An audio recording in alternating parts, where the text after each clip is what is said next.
Hey, so I want to re-ink my Esterbrook pen. This is in Beleza, I believe. It's the junior or JR pen.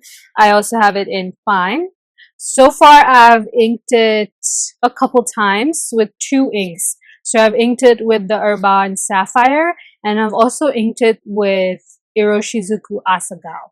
And both were fantastic. The writing experience in this pen was amazing.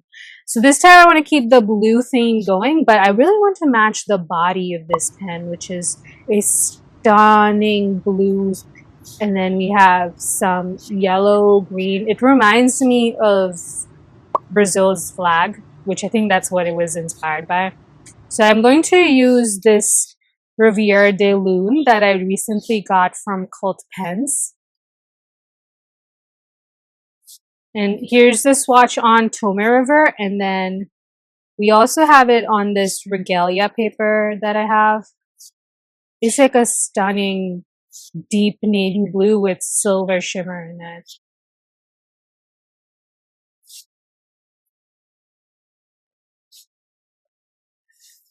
And here's my sample.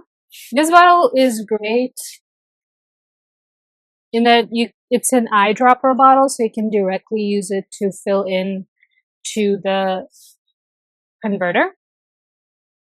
So what I've found with filling with these eyedropper bottles, they're specific to the cult pen samples. I'm not sure if other samples also carry these kinds of bottles, but you need to have the plunger, converter plunger all the way to the top. That way, as you're eyedropping the ink into the converter, you can pull the ink into the converter as you're going. Because if you have the plunger completely down or the piston completely down, you can't just fill the whole converter by eyedropping the ink in, because the converter has a rubber seal, so the ink doesn't fully flow down with gravity. You have to piston it into the converter. And this might seem kind of a non-brainer or maybe common sense, but I kind of had to find it out because I was trying to put it in, just eyedropping it, not piston filling it, and it just wasn't working. So you can see I kind of uh, piston it into the converter, and then you can tap the converter a little if you see that the converter isn't fully filled. That way maybe the ink can get all the way to the bottom, and you could piston it up a little bit more, and you could fill in more by pistoning it down again. I hope this was clear. I feel like I wasn't that clear, but I hope you understood it. And then you see me piston a little into the feed and into the nib, since we didn't dunk the nib into the bottle. The nib isn't flooded with the ink, so you kind of have to do it manually. You can always just leave the pen upside down for 10 minutes or overnight, but I'm kind of impatient, and since I was filming this video, I kind of wanted to do it in one go. Otherwise, I would have just procrastinated doing the live writing sample, which is why you can just piston some out into the feed and nib. Don't do too much, because otherwise it will leak everywhere.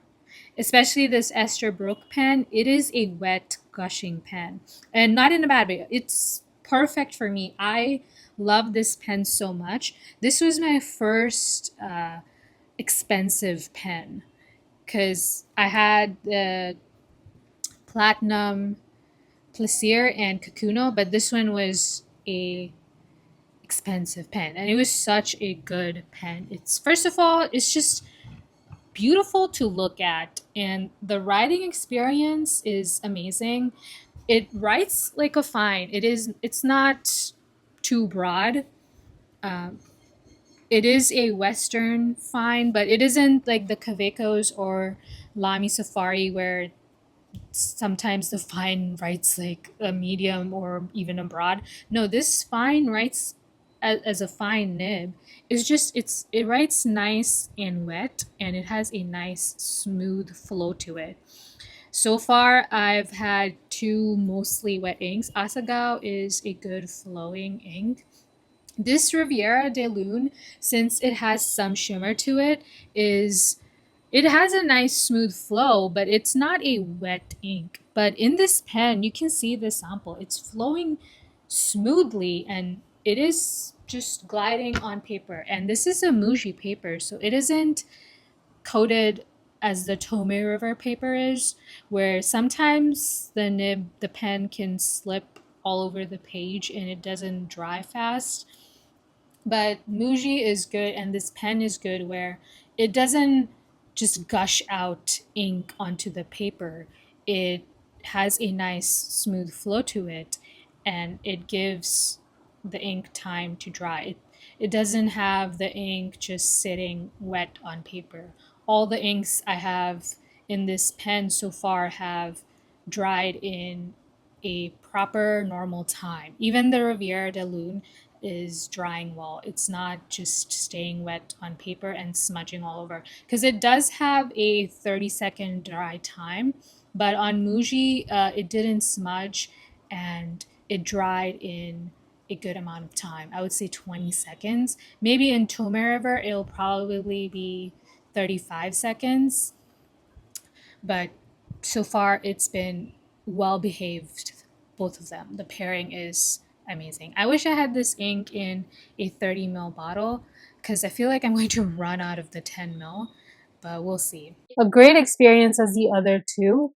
This is a really good steel nib pen, and also it's a good fine nib too. It's kind of my perfect fine. I don't like it when they're too the width is too small. So, and it also writes really smooth and wet. I think this is a wet writing pen. Either it's a wet writing pen or I've just been using wet inks, but I think it's both. I've been using wet inks and also it's a wet writing pen because this is a shimmer ink. And usually shimmer inks are slightly dry, but this is writing really well. So, bye.